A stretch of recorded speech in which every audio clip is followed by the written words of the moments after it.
What's up, guys, and welcome back to a brand new episode of the NeoVintage podcast. I'm Jabril, and I'm here with Steve. Hope everyone's doing well out there. And for you guys who have never seen the show before, we're just two guys that like to talk over the biggest stories in gaming, but we always like to start with what we've been playing. So, Steve, what you been playing? Yeah, nothing too exciting. Still just kind of cranking away at a few things. Still playing One Piece Odyssey, the newest RPG One Piece game. And I know last time I talked about it, I compared it a lot to Chain of Memories, Kingdom Hearts Chain of Memories. And a lot of that stuff still stands. Gameplay-wise, still very traditional turn-based RPG. A few little tweaks and mechanics. There's like a sort of playing field with multiple enemies, so not everybody's fighting the same enemy, which can get annoying and kind of good at the same time. But I doubled down on that Chain of Memory sort of section or comparison, at least story-wise, because it really is. Instead of a big castle Oblivion, you have this island. Instead of each room being, Alice in Wonderland again, or Agrabah, or any of these places, it's 4 arcs from the game. So right now I'm in the Alabasta arc, or actually I completed that, so I'm in the Water 7 arc, and you're replaying through their memories, or I think they call them Memoria or whatever. It's the memories. Is it the whole One Piece story, or is it just like a section? I believe it's just going to be it's 4 arcs, so it's going to go through the 4 bigger arcs. Okay. That you're replaying in your memories, and then when you're not there, because they're there and they're fully aware. Oh, I remember when we did this adventure here and this adventure here. We have to redo this, and so it's good and bad. I wish it was more original story. That go full on with just a bunch of random new characters. It's One Piece, so it makes no sense anyway. So rooting so much of your time in something that we've spent years already doing, is more there. But it's a game I just kind of play, relax. Sometimes it gets annoying. It does some of these traditional, more old school RPG stuff that run to this side of the map, get an item, now you gotta run back to the other side of the map, get this person with you and go back to the other side of the map. It's like annoying in a sense, but it's like, man, luckily I haven't played a game like this in a little while. I like the last traditional hardcore like RPG like this maybe is my replay of Dragon Quest 11 forever ago, or 12, whatever the newest one was, which just has those like old fashioned ways. Now it's starting to get a little bit better because now you got fast travel and things like that, so it's a little exciting again. But again, it's not something I'm dying to play through right now, especially since the bulk of the story is stuff from the show. The only other things I've been playing, just a few little things here and there, not too much. I've been playing, some reason I've been really into not myself modding, but people, release these mods of different video games, especially older stuff. So I've been playing a lot of Nintendo 64 mods. Oh. So it's interesting. I've been playing there's one called Super Mario 64 Plus. And at the base, it's still just the game. But there's a lot of just little tweaks, color palette swaps. There's what they call an encore mode, so the map is flipped. Little things like that. There's times where you can you can make it a lot more difficult. There's this one-hit death mode, which that's not for me. There's ways to speed it up, so with a click of a button, Mario just takes off, which makes sometimes those little more dragging parts just a little easier to get through. So just doing kind of random N64 playthroughs. The other big one I'm doing is not a modded version, but I'm playing Legend of Zelda Ocarina of Time. It's been a little while, actually, because I'm having these sort of brain farts moment where I'm like, I don't remember what I'm supposed to do. I'm not sure why, because it's usually such muscle memory to me. So I'm just having these weird moments where it's like I can't recall what I'm exactly supposed to do. Because of the more openness of Ocarina, it's like there's something significantly different between that one and Majora's Mask, where Majora's Mask is so scheduled. I have no issues sort of going back to that one. Ocarina being so open where you can do different missions in different orders, it's almost bizarre. 'Cause it's just been a little while for me. So that's all I've really been playing. A lot of just more older stuff. I ran through the Sonic Advance games. I don't have much else to say about Sonic Advance games. They're good. They're always really solid. So just spending a lot of time there. The only last thing I visited really quickly, and it's brief. We've always been a fan of it here on the show. I don't know why I did, but for some reason I've picked up Cyberpunk again. Oh. Playing it a lot on the Steam Deck, which again, it's gotten patched and obviously patched. And it just runs really well. And there is something, I didn't know that. Yeah, especially when you switch it to. I switched to the Steam Deck graphical mode. There's like a specific Steam Deck mode, and I go in there and tweak a few things. Turn off motion blur and chrome shininess and all this nonsense that I don't need that, especially on the Steam Deck. But there is something when I'm playing it that it just sort of encaptures me again, where being out there on Night City, got the music playing, you got the radio show playing. I'm trying to play a lot differently from my playthrough on the Series X, by just really taking my time, exploring missions. I'm doing this whole sort of mission that I don't think I've ever recalled, which I guess it's leading to like some sort of human trafficking thing. I'm not sure where it goes. And it's just missions I missed because either they just didn't pop for me the first time, or it was one of the times I was trying to almost mainline the game at some point. I'm just revisiting that, and it's just I'm having a great time with it. Just so relaxed with it. Is there still bugs? There's the occasional. Again, I think we both agreed. Besides the technical issues, our complaints of the game was just stuff that were baked in. Police just appearing out of nowhere. That's not something they can fix with the patch. That's just how they designed the game. And there's some cutbacks on the Steam Deck. Obviously, if you start spinning that camera too fast, you'll see a lot of more pop-ins and people walking around the corner just vanish. But I don't give it to, because that game was not designed for Steam Deck. So the fact that it can run this well is pretty exciting for me. So that's all I've been up to. What have you been playing? Yeah, and then funny you mentioned Cyberpunk. I actually fired it up not too long ago as well. Just to kind of, because there was all that stories about the DLC, and I'm actually like very excited about that DLC. Me too. And it was one of those things where I fired it up, and I check it out periodically just because they do these small updates sometimes where they add little things. And sometimes there's like small little missions and stuff like that I like to check off. And I was completely surprised that, I've actually like maxed it out. Like I played every single mission available to me right now, and I've gotten every single vehicle and everything. So at this point right now, it's like, unless I really just want to like drive around the world, which I still do periodically as well, because I do like this world. There's not too much left for me, so I'm kind of just waiting on the DLC. But yeah, Cyberpunk's just an interesting one where it's like I have so many fond memories, and when I play it right now, it's so much more stable now than it used to be, and it's like part of me is just like, I wish it was just like this at launch. If it was like this at launch, so much of the narratives around it would be so different. Imagine if they just only launched on like Xbox X and PS5 and it was just stable, like how much differently it would have went for them if it was just a proper next gen title that was stable. But besides that, I played a lot of different things. I fired up Persona 3 Portable. I finally got it on Steam Deck. I've been wanting to play these on PC for a minute.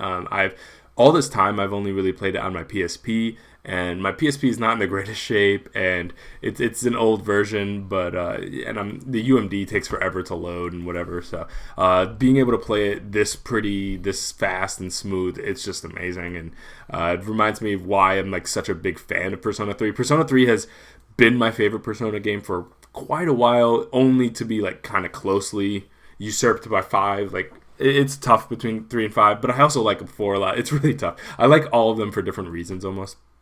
And 3 was always just that aesthetic, like that dark world that they've created. I think just stands out so much better than some of the other ones. And playing it, I'm very early on the Steam Deck, but so far no complaints. It runs beautifully. All the cutscenes load in properly. No hiccups. You would hope not any hiccups, because it's not really it's a pretty old game. It's essentially a reskinned PS2 game, so it should run good.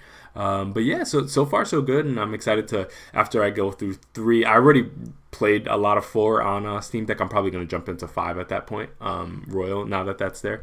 So far really positive on that. I got a chance to play the GoldenEye port for Xbox. It's obviously on Xbox and Switch. I don't personally have an interest in playing the Switch version. I'd rather it be as stable, high frame rate, good looking as possible. I don't really care for the multiplayer component. Growing up, I only actually played the single player, so like I'm missing that part. Like a lot of other people who did play the multiplayer portion, I only really played like by myself, anyways.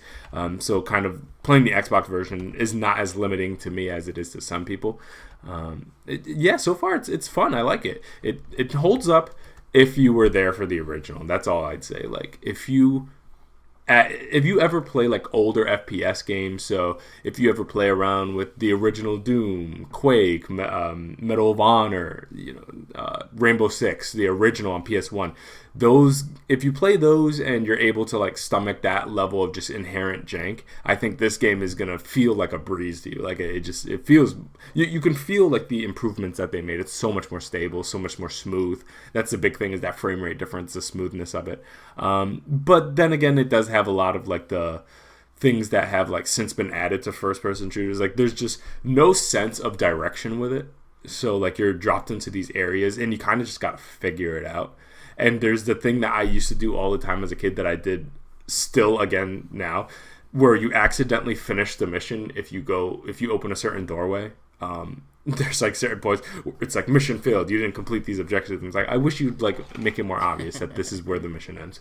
But other than that, and that's not like a docking point for it. It's just something that exists. It's just a product of its time.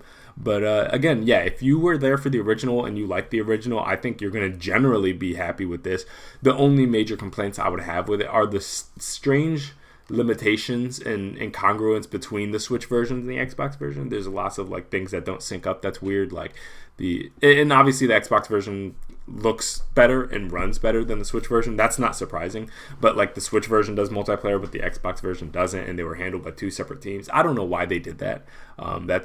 It's weird, but other than that, if you play one version, especially if you have an Xbox and you have Game Pass, it's already on there. Highly recommend playing the Game Pass version, and yeah, it runs like a dream. I've also played Hi-Fi Rush, that really fun game. Dying to get that. Have you played it yet? Not yet. Just so close to Hogwarts. I haven't clutched it yet. No. Bruh, if there is one game I'm telling you specifically to jump into, play Hi-Fi Rush. It is the most Dreamcast game I've ever played past the Dreamcast era, basically. It's beautiful, amazing animations, great color palette, great art style.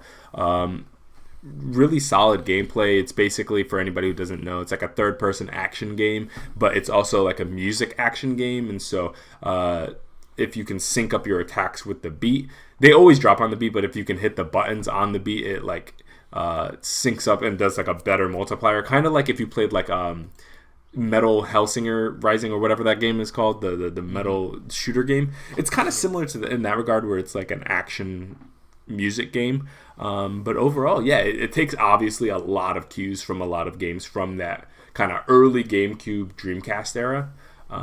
And then it has a lot of that vibes. Like, I was super surprised. I'm like, this feels so much like a Sega game. Like, I was surprised it wasn't. But yeah, no, it's really, really solid, really fun. On Game Pass for anybody who has Game Pass. Definitely recommend. It might not be great as like a primary game, but it's an awesome like time killer game. Like, if you have a little bit of time at the end of the night where you want something like fresh and fun to kind of unwind in, definitely recommend Hi-Fi Rush. Great platforming too as well. I generally like this game a lot. Next, real quick, JoJo's Bizarre Adventure All-Star Battle R. It's the port of the new version on the new consoles. I just wanted to try it out to see kind of how it compares. I haven't played the original version in quite a while, so it's not like I have like that one-to-one comparison of how it feels. But generally, looks good, plays good, no complaints. Also on Game Pass, a lot of things on Game Pass dropping recently. If you like JoJo, I mean, it's kind of a no-brainer. If you don't like JoJo, or if you've at least not seen multiple of the parts, it's not going to do much for you. It's not like this amazing fighting game. Like, you know how sometimes in the past there's been these like licensed fighting games, but they actually stand on their own as just like a fighting game. This is, to me, not really one of them. Like, I think it's really good for a JoJo's game. Like, the moment you kind of drop it into the larger like fighting game field, I don't think it really does too much for you. But lots of fan service, and it was a great game at first, in the original version. So I'm glad that there's kind of a contemporary version floating around there. So definitely recommend that to anybody who's a JoJo fan or an anime fighter fan in general. And then lastly, I played Gungrave Gore, and this is, for anybody who doesn't know, this is a franchise, I think it goes back to like the PS2 or something like that. Did not really play those. This is the newest version of it, and I saw it because I saw some footage of it, and it looked kind of weird, and I wanted to play it. And so uh, Gungrave Gore, the best way I can summarize it is it's the best PS2 game I've ever played. Basically, like, it feels old as hell, and it's so structured like what I imagine how the original one was. You go area, kill a whole bunch of enemies. You have the big gun. It literally has like a 2006 emo aesthetic, like just like chains on everything, a very Nomura-esque. It looks like kind of somebody's DeviantArt page, if you remember that. But overall, like, it's fun, but it's stupid. Like, it's pretty repetitive. Like, you go into one area, you just shoot the hell out of everything. And so if you're looking for the most mindless, again, almost like imagine DMC with guns, it's serving a little bit of like Dirge of Cerberus for anybody who's played that game. If you're into those games at all and you kind of want something that evokes not like a similar spirit, but the same vibe. Like, imagine if you took those games and just dropped into a new console and you want that, play Gungrave Gore. It's on Game Pass as well. But if you're not into those era games, it's going to feel nuts to you because it's stiff. You know, you're just shooting mass amounts of the same types of enemies over and over again, area by area. You have generally, I wouldn't say it's like incomprehensible anime story, but it's very limited. Like, they don't give you much. Like, this is a cool guy with a gun and he's after this company and he's gonna shoot everybody, and that's pretty much everything that I saw. I would imagine it maybe gets deeper as you go in deeper, but it's very reminiscent of those times. So Steve, I would recommend you at least give this a shot because I think you could get a laugh out of it in the way that it's like such a PS2 game that it's comical. Like, I haven't seen a game be able to perfectly capture, like, just like when you play Strangers of Paradise and like it's almost impossible that this is not a PS3 game. Like, how is it not? It's the same way with PS2, like Gungrave, where it's like I had to literally look it up and I'm like, this is not a port. I'm like, it literally feels like an upres. The third installment, I think, right? It is its own game. Yeah, no, it's a brand new. It's a new game in an older franchise, but it feels like they. I don't know if this was a conscious thing, like an effort that they made that, you know, like our first two games, they're older, they feel like this, we're going to keep this in line with that, and they didn't want to reinvent the wheel. I don't know if it's a team that doesn't have a lot of experience with newer consoles. I don't know what it is. But yeah, this game is just kind of like, it was nostalgic in a way almost, where it's like, I haven't played a game that felt like this where like Hi-Fi Rush takes all the things that work from the older generation and brings it contemporary. This doesn't bring it contemporary. It's just literally available on modern consoles. So I definitely recommend you download this just to give it like 20-30 minutes just to give yourself a little bit of a laugh. And who knows, maybe you'll like it. But in the same way that I kind of like Stranger of Paradise, where you kind of just turn your mind off and just burn a couple hours, it's one of those games for me. But yeah, that's pretty much everything. Yeah, it's funny you mentioned that. So I do have it installed on my Xbox, Gungrave. Then the next day, like, my Game Pass like ran out. I haven't renewed it in a while because there hasn't been a reason to, honestly. But I left it installed. That way, the day I turn my Game Pass back on, it'll be there. So at some point, and I'm looking at screenshots of it now because I knew very little. I knew I played a game called Gungrave on PS2. I had no idea it was actually the same Gungrave that I just looked it up now too. Yeah, there's only 3 games. Yep. It was like 2002, 2004, 2022. It was Massive, a little weird. But yeah, now I'm actually a little bit more excited to try it out. Just for a little bit of that culture nonsense. Yeah. Oh, and I just remembered one more thing that I did play. I also downloaded the demo because you had spoken about it so much, and I saw that it had a demo, so I tried Midnight Suns. Yeah, I have a lot of thoughts. So, so first off, let me just start on an aesthetic level. I don't know if I've ever seen character models that are so off-putting in my life. Like, they look crazy. Like, every character looks insane. Maybe Robbie, or what was his name? Ghost Rider, the original Ghost Rider. Yeah. He doesn't look, I mean, he naturally looks nuts all the time, so he looks less nuts in the game. But every time Tony speaks and then I see, like, Doctor Strange, I'm like, what the hell? Like, they look crazy. So that's like the main, like, off-putting thing I put about it, which I was like, I don't know what they were doing there in terms of the visuals. But the game itself, I think for what it is, it does it well, personally. Like, I think, if again, it reminds me a little of like Marvel Snap-ish a little bit. With these kind of simple. It's like Slay the Spire in that way too. This it's like a card game, but it's not like hardcore like deck building. It's not. And so from that regard, I think it does it well. The animations were pretty solid. The story, I didn't play a lot of it because again, it's a demo. It seems rather compelling. I appreciate this kind of darker view of the Marvel universe. I like. It's been a long time where you get to see just a single Marvel game that brings in tons of different heroes from like different places in the Marvel universe. Like, you don't really get that anymore just because of licensing issues and stuff like that. Like, the last one I remember really doing that was Ultimate Alliance. You got a little bit of like Marvel Nemesis, Rise of the Imperfects. Like, it reminds me of that era of Marvel games. And so like from that regard, like, I really do appreciate it. But it's one of those things where it's like, I just don't think the battle mechanic is just for me. Like, I just don't think I can get into it that way. What I do like about it is that it is strategic in terms of the way that it presents itself battle-wise. It has the card mechanics, but it keeps things light for the most part. Like, it doesn't hit you over the head. It's not Fire Emblem, and it's not like a Yu-Gi-Oh game. You know what I mean? So I like that they have these mechanics, but they keep it accessible for the most part. So it doesn't require some of maybe the real strategy you'd need for like an XCOM. It's something a lot lighter than that. And so from that regard, I think they have something on their hands there. I hope they're able to continue doing that, because I think that what I did play was pretty solid. But it's one of those things where you just got to keep it real with yourself. And it's like, I don't like this battle system at all for me personally.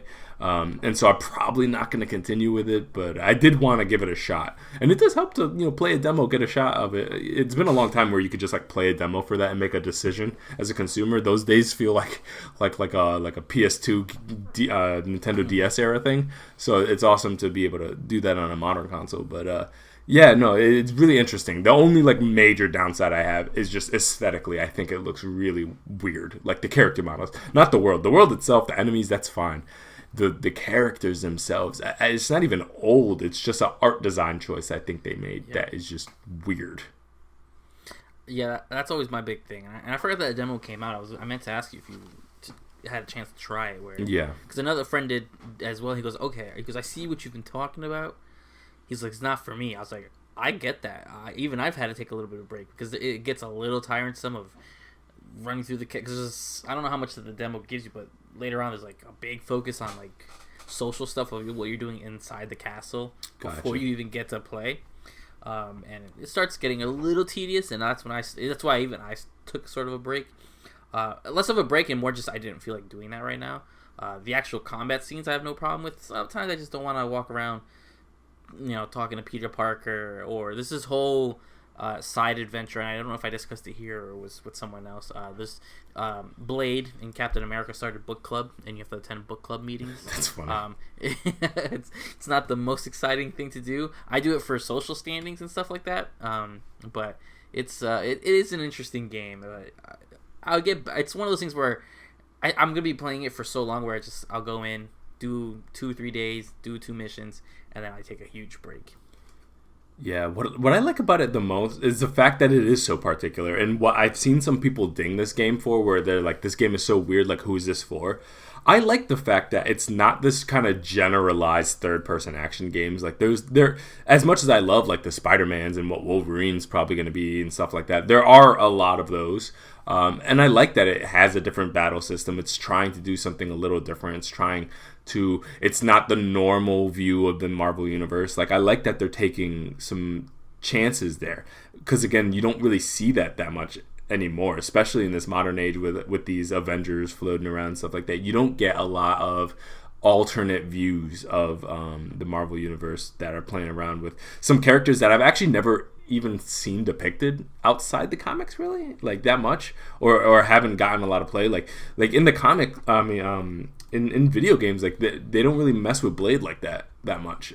And he's one of my favorite characters, especially in the comics. Like, I love him, the Daywalker, and it's just really cool to see him just like brought back into a game where I'm like, this is a really particular game for a particular player that I think I'm really glad exists, but unfortunately, like, I can't as much as I try, like I can't force myself to like it. It actually reminds me a little bit of my experience with Sonic Frontier, which I gave another chance again. And it's just like, I think it's a good game that's doing something unique and really good, and I cannot for the life of me force myself to like it. It's just one of those things. Like sometimes you just gotta chalk it up to the game. It's like that. But I'm glad it exists.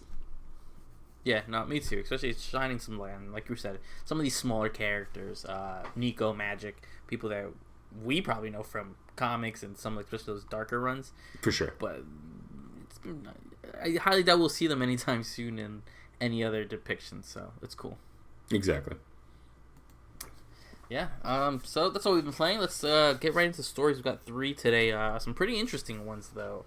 Almost kind of out of nowhere. The first one we have, Naughty Dog done with Uncharted. This comes from IGN George Yang. Naughty Dog co-president Neil Druckmann has said the studio has officially moved on from Uncharted and is now focusing on the next chapter of The Last of Us through the new multiplayer game. In an interview with BuzzFeed, Druckmann explained that Sony doesn't pressure Naughty Dog into creating a sequel just because a game is successful, and that the publisher has been very supportive in letting the studio follow its own passions. Quote, "That's not the case for us. Uncharted was insanely successful," unquote, Druckmann said. "Uncharted 4 was one of the best-selling games, and we're able to put our final brushstroke on the story and say that we're done, we're moving on," unquote. So yeah, I feel like this didn't need to be said. I'm not sure why this was even a point of contention, but yeah, Naughty Dog has done this forever. If you think about it, you know, they did a few Crash Bandicoot games. They moved on, went on to Jack. They did the trilogy there, moved on. From there, they went to Uncharted, where that's really when they split into 2 teams, and you had the Uncharted team and the Last of Us team. And I'm not sure why people keep clamoring for an Uncharted game, and I know we are getting an Uncharted game from a different studio, from what it seems. And it's the same, you know, we got a Jack game after Naughty Dog left, we got a Crashes way after Naughty Dog has left, so it's not most unheard of. But it's always going to be looked as the core team, and I'm okay with this. I'm not sure why there was some... I've always enjoyed Uncharted. I've never understood the crazy amount of fan base behind it, because though they're always really great polished games and some of the characters can be really interesting, it's never been crazy unique. You know, this is a flip of a flip of a flip. You know, this is very inspired by Tomb Raider, who was inspired by Indiana Jones, and it's just like a continuous thing of redefining it. But I'm excited for this. I really want something new from a lot of these Sony studios. We had this discussion not too long ago about Santa Monica with God of War, where I'm sure the next God of War game is beyond greenlit, of course, but we would like something else. We want, you don't want to just keep making these games, because eventually you're gonna get a burnout, and it's just they're not as good, especially when you're trying to contain a story. How did you feel about this one? Yeah, personally, I like Uncharted a lot, but I'm not mad at this at all, because I think there's just a point that you reach with almost any franchise and their developer where they've done what they need to do with it. I'm not opposed to Sony continuing Uncharted. It grosses well for them. It has its fan base, and there's a demand for it, so I don't mind them continuing. But like, does it need to be in Naughty Dog's hands? Not necessarily. They did what they had to do with it, and they've shown that they like to up the ante. And I don't really see space for growth in terms of Naughty Dog's place in Uncharted. Like, where can they really go from here? They've told Nathan Drake's story. They put him through all types of hell. They've concluded it for the most part. They've tried the DLC. They've done a little tiny spin-off, that they did. And so at this point, they got The Last of Us, which I'm sure is going to get a part 3. And then they, what I want from them is new IP. I want to see what they can do next. You know what I mean? If they didn't move on from Crash, as you said, we'd never get a Jak and Daxter. And if they didn't choose to move on to Jak, we'd never get a Uncharted and a Last of Us. So we've gotten nothing but gems from them choosing to move on from things. So, and I get, you don't want to become that team that is just known for this one thing, as we'll talk about later in our third story with the Coalition. I think it helps to sometimes just let go of something that you've done what you need to do with it. You leave it on a high note. Uncharted 4 is regarded as one of the best games of last generation. and you move on from that. And I think they've made the most polished, best kind of third-person adventure game you could possibly imagine to make, personally, in my opinion. With with Uncharted and The Last of Us, like I'm they've done what they need to do, so I'm not mad at it at all. But I could understand the disappointment from some people, because again, like Uncharted, there's a huge fan base there, and whoever takes this is going to have big shoes to fill, and so I could understand some people's apprehension, where it's like when you get something from Naughty Dog, there's almost a guaranteed level of like polish there and care, and they're just not going to put out something for releasing sake. And I could totally understand where they, like, if you don't know who's going to get it next, like, are they going to be able to keep up with the level of performance and deliverability and scale that Naughty Dog was able to do? Doubtful. Just kind of like on a logistical level, like, I don't know if there are too many teams out there that can do what Naughty Dog does in the way that Naughty Dog does it. Obviously, like, Sony has an incredible stable of teams that it's going to be a weird thing, because now, like, the moment like that Naughty Dog acknowledges the fact that they're done with Uncharted, who do you think would realistically do it next? Not who could, because I'm sure like Sucker Punch could do a great Uncharted game. Insomnia could do a great Uncharted game. Is it likely? Nah, I don't think so. So, like, realistically, knowing what you know about the first party studio, that naturally brings me to the point, like, who do you think they would give it to, judging by, the stable that they have currently? Yeah, I don't, from my understanding, and again, we've listened to many podcasts. I know years ago, and the only reason I trust it is because he always knows this stuff. So Colin Moriarty talked about that there was a small Sony studio being put together. Oh, new one. Yeah, I don't remember if it was I don't know exactly where he said it, if it was in San Francisco or whatever. And he said that team was being put together specifically to make Uncharted 5. So I don't even think it'd have to be a new studio. I don't know what they would. I keep forgetting what I think it was going to end up being called, Sony San Diego or something like that again. And they were the ones who were supposed to make it, and that's the only way I see it, because I think no one else. I mean, like you said, sure, one of these other companies could do it. I mean, Insomniac is making 1,000 games at once. I don't know how they do it over there. Yeah, but, I think the only way you do it is you create a new team to do it, and then you start running into the Microsoft problem. Knowing.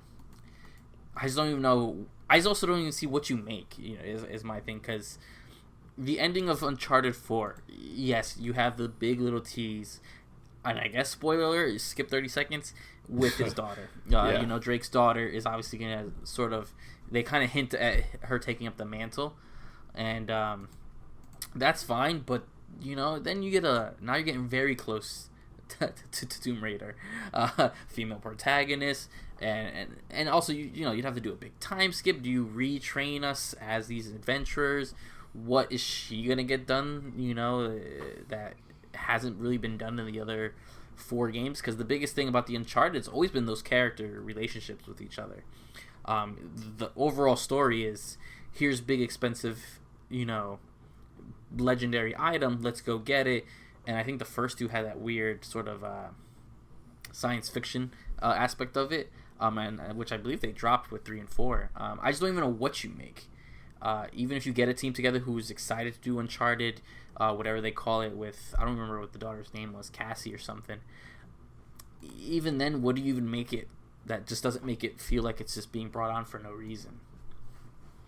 Yeah, I think pretty much the same thing. It's like, I think they have quite the task ahead of them. Not only, it sounds like they'll be a new team, probably their first game that they're going to output, but also it's a massive franchise, lots of eyes on it, very deep into the franchise. You're starting at a high there. Where do you go from there? No clue. And the new team thing makes a lot of sense. It's a scary position to be in from Sony's perspective. I mean, they're giving one of their huge franchises to a team with no real track record. And we've seen that happen before. With this little franchise called Halo, and that wasn't an easy switch. And there are people still there's people who are okay with it, and then there are people who, to this day, very much hate that choice. And that's a very scary thing to do, is to take like a kind of veteran franchise and to put it in that is well beloved, and not only is the franchise beloved, but the developer is beloved, and then to give it to new hands, kind of on a newly formed team. Oof, that's scary position to be in. So I wish them luck. A new team makes a lot of sense because I was running through kind of my mental Rolodex of the different teams available. The only one that has any degree of malleability in terms of what I can realistically see them doing in terms of Uncharted would maybe be Bend. I know they get folded into other things, so they did the Vita game, correct? Exactly. They did Golden Abyss, so, and they've obviously with Days Gone shown an ability to do something on a larger scale, so they're not just like this handheld team. That is the only other team that I could think that could realistically be in existence now and get folded into other things, and to get brought on to do an Uncharted game. That's the only thing. Other than that, a new team makes a lot more sense because obviously they're not going to tap Santa Monica to do that. Sucker Punch or Insomnia. So it pretty much just leaves like Bend. And then the other teams do other things. There's the VR teams. There's Media Molecule, who God knows what they're doing. So God only knows what they do, and if they still exist, I don't know. So that pretty much just leaves Bend or a new team. Those are my only two theories that I can think of the people who will get it. And I think they both come with their own set of risk, because Bend, as much of a talented team as they showed, like Days Gone was not without their issues. And I don't think it sold very well, unfortunately. And so I think they still have a lot of proving to do in terms of like, hey, we can put out seriously large scale things. Sony is a lot of things. Risk taker is not necessarily one that I would say. They stick to things that they know work very well, and they take calculated, proven, substantiated risk when appropriate. But generally, Sony's like, okay, you've shown a penchant to do this. Here's your shot. Oh, you flopped. All right, you're done. And then they dissolve your team. You know what I mean? So I'm really curious to see where they go with it, and I hope to hear more information about it sooner rather than later. I don't think they're going to let this franchise lay dormant for too much longer, personally. I bet we see something related to this within this generation for sure. I bet that they're able to get this out before the end of the PS5 era, in my opinion. Yeah, there's also I guess we can end it with it. There's a new PS5 trailer, or like a PS5 commercial, in which you see a little blonde girl wake up like in a sweat, and she's like dusting something off. And a lot of people think that's a big sort of tease. There's a couple things that little trailer teases. Oh, I gotta see that. I gotta show it because it's something about, it's just like a generic PS5 like new like ad showcase, which a couple with references. But again, I don't know what it could be. It's that same. I think it's in. I don't remember if it's in the same ad, but I think it's the same ad that shows like it's the live from PlayStation 5. If you look that up. Gotcha. Yeah, I'll check it out. Yeah, that's where it's at. Got it. Really interesting. Mm-hmm. Next story. EA reportedly cancels new Titanfall single-player game. This is from Jay Peters over there at The Verge. EA has canceled an unannounced single-player game set in the same universe as Titanfall and Apex Legends, according to Bloomberg. I forget that they share a universe. The news comes on the heels of EA's most recent earnings report on Tuesday, where it announced that it would be shutting down Apex Legends Mobile, halting development on a planned Battlefield mobile game, and delaying the release of Star Wars Jedi Survivor by 6 weeks into April. So we got a couple things there. Titanfall cannot get a break, man. They've had a rough go with them, and it's a shame because that franchise is amazing. Both of those games are really, really solid, especially Titanfall 2 is just amazing game.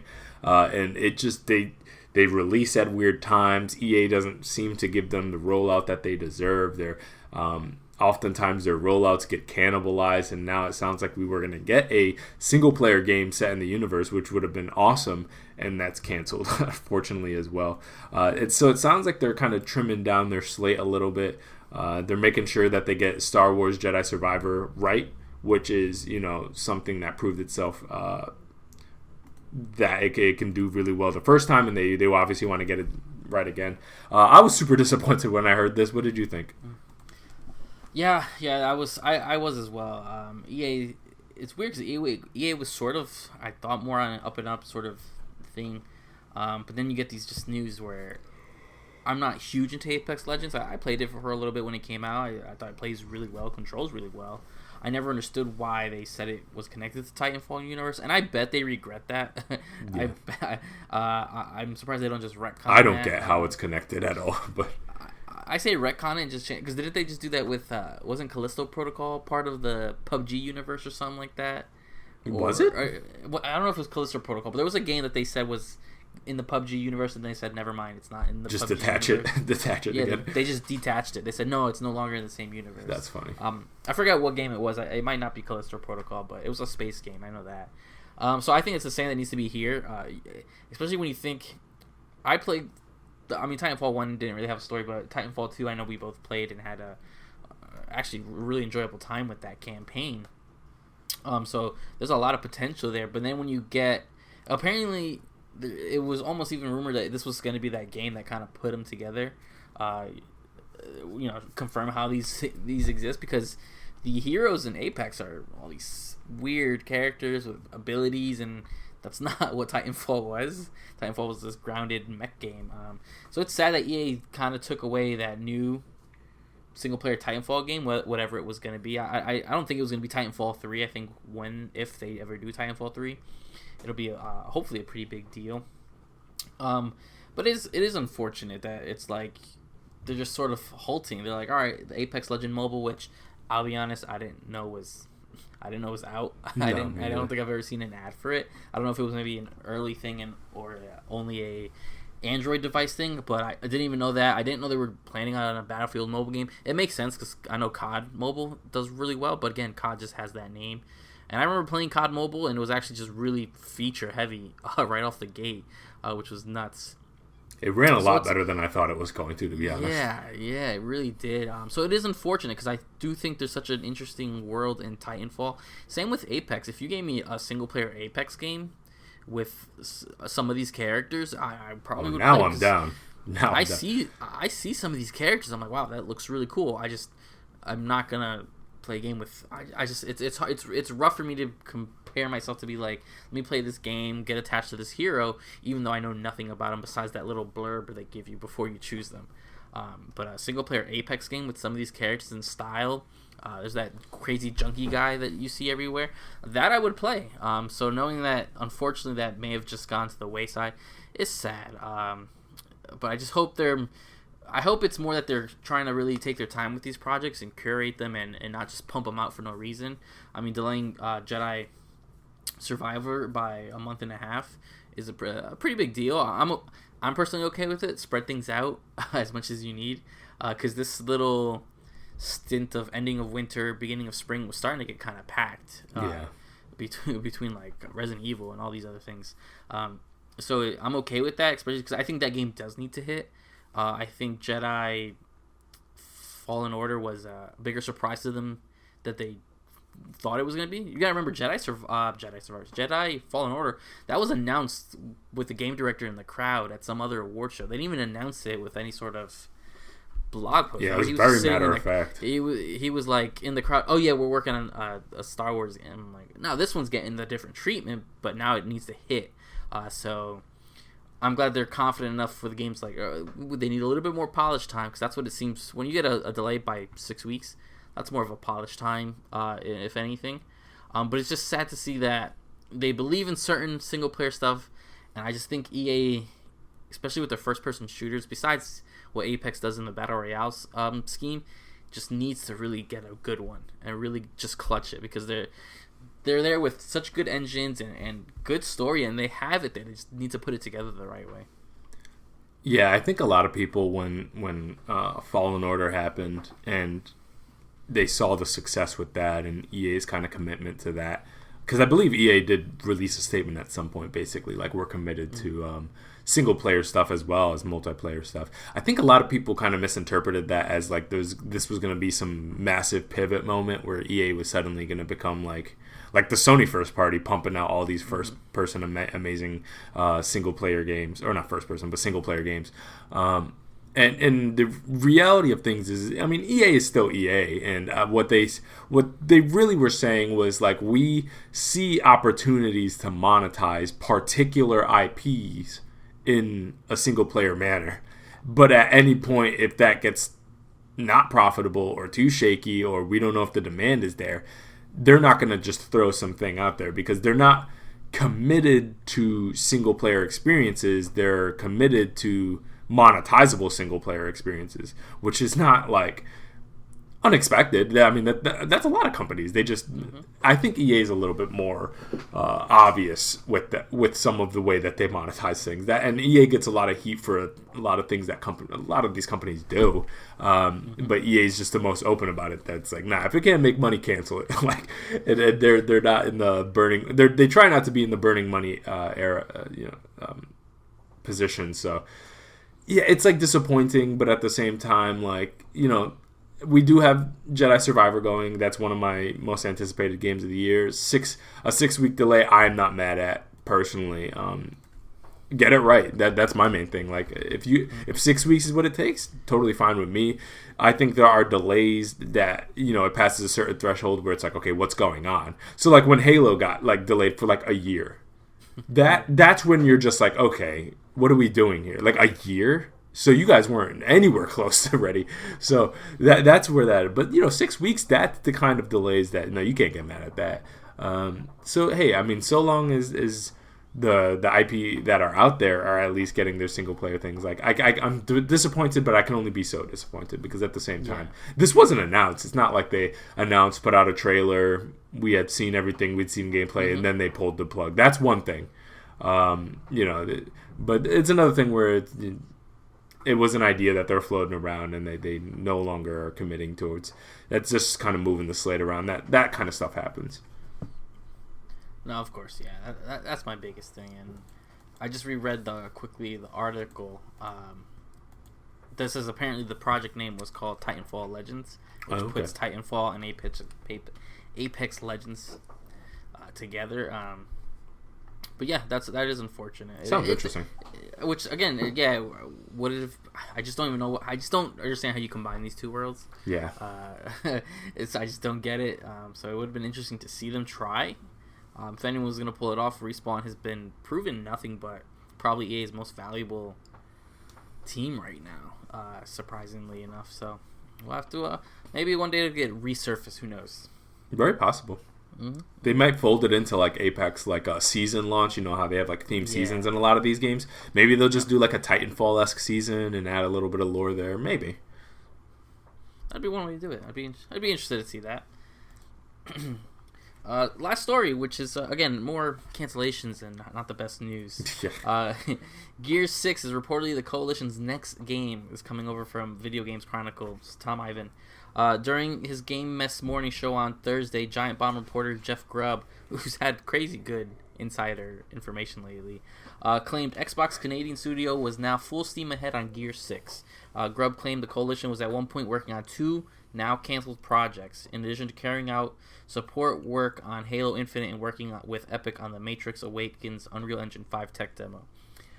Quote, they have canceled the smaller projects as well as another project, so there have been 2 canceled games there, he said.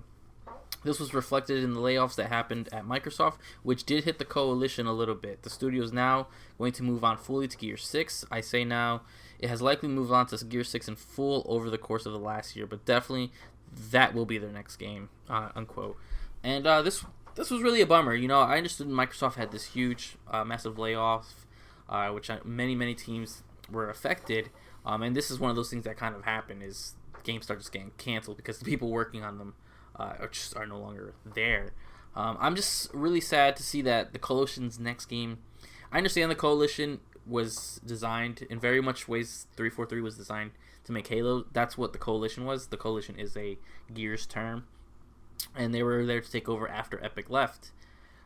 It's just unfortunate that that's what they're stuck doing now. It's something that we've always said, and it's weird that the Coalition. I always assumed that their next game wasn't going to be a Gears game. I knew that's why they've been so quiet, especially since the ending of the last Gears 5 multiplayer season. Because they've only been producing good games. Maybe not the most popular. Again, before they did Gears 4, they quote unquote remade Gears 1 in the Ultimate Edition. Then they had Gears 4, which on a technical, though again the story may have gotten a little out of hand, but they're trying to continue a story that definitely ended with Gears 3. That game looked beautiful. It ran great. Had a great multiplayer. They had that mobile game Gears Pop. Then they had Gears 5 and Gears Tactics. All these games, if you look up the reviews and stuff, people love these games. They just don't maybe sell the best. I know Gears 5. They don't talk about the numbers for Gears 5 because that was at the peak of day one Game Pass stuff. So it's hard to even see how much that sold, and I think that's something that might be even hurting them. But it's sad to see when you go to the Coalition website, and I'm at their games section right here. They have 5 games on here. They're all Gears of War, and I know, I get it. Coalition, it's the Gears team, but it's sad to see that it's just Gears, and Gears. And one of these Gears games is not even active anymore. The mobile game, I'm pretty sure, got shut down after a year or so. So you're letting them take some chances. You got the Gears Tactics game. I'm sure if they needed to, they would have probably forced Gears 6 to be out by now. I don't remember when Gears 5 was. Actually, it's only been about 3 or 4 years, if I think. But still, it's just sad to see that. It's unfortunate because that's when you start getting that stale project. Gears 4 was so similar to Gears 3 in a sense, and then Gears 5 was a weird half step. So it's like it's very mirroring of what like Halo and 343 is done, except the games have been consistently good, just not anything refreshing or new. How did you feel about this? Yeah, and I think it's important for me to maybe map out first before, because I might be coming from a biased position. Like, I didn't grow up on Xbox like a lot of other people like you. And so I don't have this reverence for Gears. And so Gears has always kind of eluded me in terms of like people's kind of preoccupation with the franchise. Like, I think it's a very good cover-based shooter, especially for the 360 era. And it's somehow kind of maintained kind of this presence as one of the big, I guess you could say, 3 franchises of Xbox, with, Halo, Forza, and Gears. And it's kind of continued into the modern era. And it's always been a little confusing to me, where it's like, I like these games. I played Gears 5. I thought it was super solid. It's a beautiful game. I liked it. But it was always one of those things where it's like, this is like fine, but it feels like a very long time since one of those games has really lit the world on fire. That it's been a while since one of these games have really been a console seller. You know what I mean? Say what you want about Halo Infinite. There are many people who got the Xbox for that game, for just the multiplayer name recognition alone.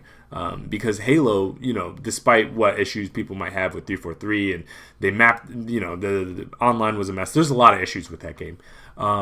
But Halo does still mean something to a lot of people. Like, Gears is always an interesting one to me, where it's like, I feel like when I look at it I still consider myself an Xbox outsider, even though like I play my Xbox all the time, love my Xbox, have been in it for a while now. I didn't grow up with it. I was a late adopter. And so to some degree, I feel like an outsider sometimes to this ecosystem. And I feel like it's like a remnant of a bygone era to some degree, where it's like there's still demand there. People are still playing it, but it feels like something that maybe, especially the Coalition, but maybe Xbox in general, would be best to kind of just move on from, to some degree. Like, there's nothing wrong with it, but it kind of reminds me of like Killzone in the same way, where it's like, these are really good franchises that did really awesome things, and the industry has moved on and invented new things. We have new types of shooter games and action games now, and I would love to see what the Coalition could do outside of this very specific franchise with this very specific aesthetic and specific gameplay style, and they've just been locked into it. And now, we're on Gear 6, and it's like, how long is this going to go? And I know this is like blasphemy to a lot of the Xbox ecosystem. I understand that, but to some degree, I feel like what is there left to do in this franchise? And everything I've said about Gears, I think to some degree can be put on many franchises. This is not just a Gears problem. Some people would say the exact same things for Halo. Some people would say the exact same things for things like Assassin's Creed, for example. Like, what is there still left to do? But I feel that to some degree, a lot of these older franchises that continue constantly try to find ways to reinvent themselves and acclimate to the modern environment. And I don't feel like Gears has done the best job with that. And I think they've managed to survive because there's a embedded, immensely faithful OG Xbox ecosystem group of people who will drag this corpse through whatever time period they need to do and keep playing this. And I have nothing but respect for that. You know who? It reminds me a little bit of the Kingdom Hearts fans too. Another one where they just like, and Sonic fans to some degree too, where it's like it doesn't matter what year it is, how much the game industry is. We like this, and we're gonna play this no matter what. They can go Gears 13 for all we care, and they're gonna keep playing it. And I have immense respect for that. But to some degree, I feel kind of sad for the Coalition. And to some degree 343 as well, but like especially the Coalition where and one thing, shout out to them. I feel really bad for the layoffs. The layoffs have just been like killing the tech industry right now. I myself work in it and have been very close with it as well and seen it firsthand. So my sympathies out to them for that. But just kind of like what we talked about with Naughty Dog and just not wanting to be locked into the same thing forever and wanting to like move on. And you know how they talk about the fact that like Sony does not pressure them to have to make the same thing.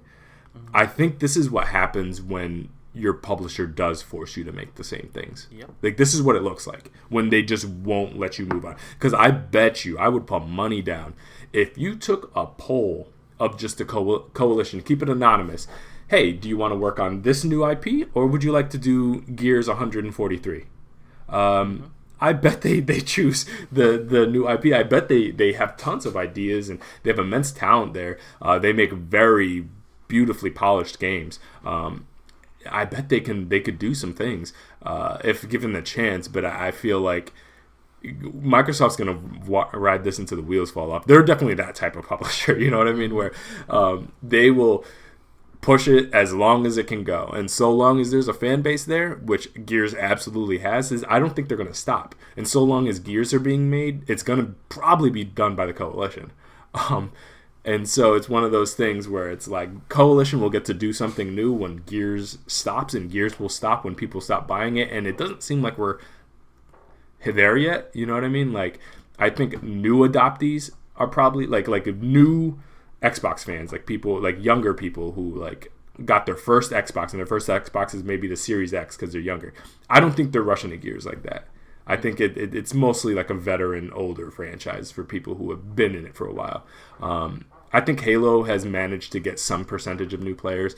Gears, I don't think does. And so I recommend that if they're going to keep doing Gears games, which is totally fine, I think they need to like spice it up a little bit. Like find something new to do. Not necessarily the gameplay. The gameplay works. That's not my problem. I think they do have to do a massive rehaul of this world.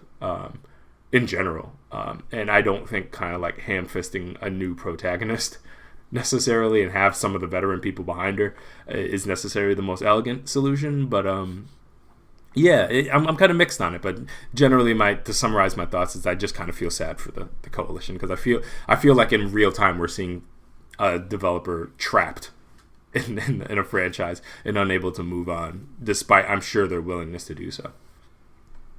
Yeah, it just shows the weirdness, and it's something that most people have acknowledged, is that overall weirdness that Microsoft has, where they have no problem with how 343 has been treating Halo. I mean, in the last 2 weeks, it's been a complete cluster over there between the layoffs, between the 3 studio heads leaving. They said no DLC coming to story mode, so it's only multiplayer stuff they're working on. Like, the fact that they had to come out and post, hey, don't worry, 343 is still working, like, on Halo. Like, you have to put a post that your company that you made together to make the game is still working on the game. That's a rough one to do. But then you have the Coalition, who has treated the series responsibly, made great products, but just, I don't think Gears never went away, so it can't have this big triumphant return. If it every 3 or 4 years you're gonna just squeak one out and then use it. My big thing is, again, instead of using it at this big AAA playing card, they just keep throwing it and foddering it with the Game Pass model, and that works for certain things. Don't get me wrong. Hi-Fi Rush you were discussing had a big boom because a lot of people have Game Pass, a Game Pass PC, and it's already there. They're able to try it out. But it kind of makes sense for a game that was sort of shadow dropped. For Gears, instead of treating it as this cool event, it's like you use it to push Game Pass. That's all you used it to push. It was Game Pass, Game Pass, Game Pass. Instead of treating it as what it should be.